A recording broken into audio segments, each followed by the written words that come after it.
I just finished putting this TV tray together, and honestly, if I can do it, anybody can do it. It was so simple.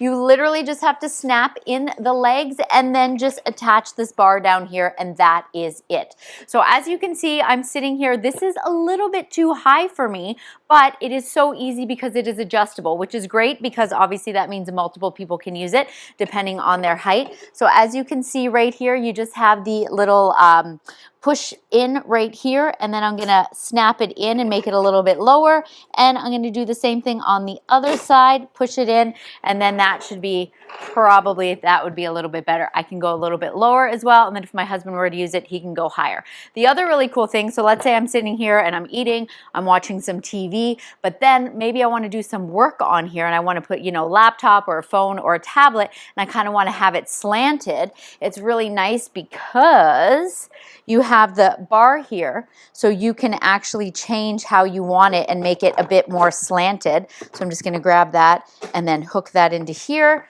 and then check this out. Now it's a little bit too low. I'd have to bring it back up, but then it'd be slanted and it'd be easier for me to do some work from here. And check this out right here on the side. You've got a little cup holder. So that comes out, it does, this piece was separate like this, so maybe if it's a bigger water bottle, you don't need the bottom, or you can put that in there and you can put your drink. So this is really cool, definitely multifunctional and really easy to put together.